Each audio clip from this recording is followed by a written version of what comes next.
Welcome to a Monday evening, everybody. Let's start by looking at temperatures across the lower 48 states. There's some cold numbers out here from Denver to Casper, Wyoming, North Platte, Nebraska, Minneapolis, Des Moines. That's not true Arctic air. That's just the clear skies and the snow on the ground. That's still locked up in Canada, but that's going to come plunging in here in about another 24 hours from now. So Arctic air, that will start up some lake effect snow, not through the day tomorrow, not at dinner time, but probably about mid to late evening and through the overnight hours. We'll probably get a quick 1 to 2 inch burst. That goes into Wednesday morning, and I've got icy Wednesday morning commute, certainly a possibility along and west of US 131, because temperatures by the Wednesday morning commute, even with an inch or two of snow on the ground, will fall into the teens. And we all know the salt doesn't work below about 17 or 18 degrees, so there could be some issues on Wednesday morning. Watch out for that. And then we do a complete flip-flop. 40s this weekend, and it is looking increasingly likely that we will see a green Christmas. Good for travelers, not so good for Santa and the kids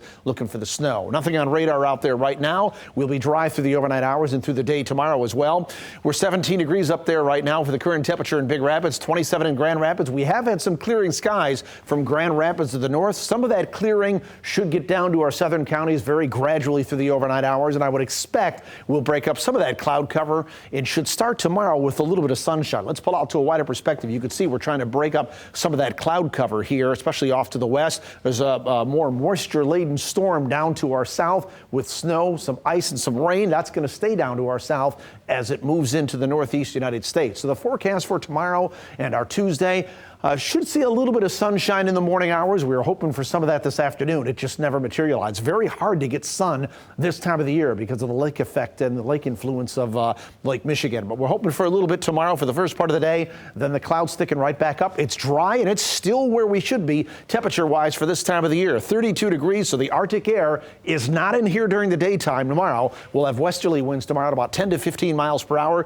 Here's what it looks like on the weather map. There's that big low pressure system with all that moisture staying to our south and moving into the northeast United States. But here's the Arctic cold front. The clouds will thicken back up, and by 6 p.m., that cold front is knocking on our northwestern doorstep. And behind it, the Arctic air should cause a flare-up or an energizing effect of these lake effect snow showers with that colder air behind it. So watch what happens as we go through the later evening and the overnight hours. It's a quick burst of a couple of inches of snow, but temperatures down into the teens by 6 a.m. on Wednesday.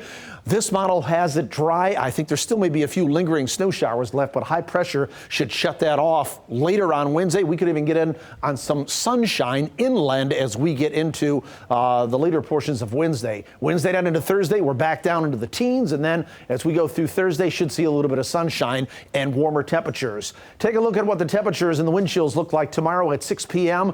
Nothing to write home about, no big deal there. The temperatures are the brighter, whiter numbers. Those WC numbers are the wind chills. We'll go to until midnight, and you can still see where warmest temperatures on Wednesday are going to be at midnight, probably in the mid to upper 20s. But look at this. By 6 a.m. on Wednesday, we've got temperatures that have fallen into the teens in most spots with wind chills down around 0 to 5 above. Make sure you bundle the kids up at the bus stop on Wednesday morning. And then the temperatures really don't go anywhere. We've got temperatures throughout the day on Wednesday only in the teens. They go backwards, and then wind chills are only going to be in the single digits. So it is going to be cold on Wednesday, but it's brief. It punches in one day, it punches out the next day, because we'll start warming up by the time we get into Thursday. So we talked about tomorrow. The winds will ramp up tomorrow evening, tomorrow night, and go into Wednesday. That's what will drive those wind chills lower as well. That 24 degrees on Wednesday is probably around midnight. Temperatures will fall into the teens during the day on Wednesday with wind chills in the single digits, and they'll stay there most of the day. 34 on Thursday. And then as we get into Friday, 38 degrees. We're 40 degrees or better for Saturday, Sunday, and Monday. Tuesday is Christmas Eve. Wednesday is Christmas. Doesn't look like there's anything on the horizon for maybe a green Christmas. Good for travelers, as I said, especially around the region, ladies.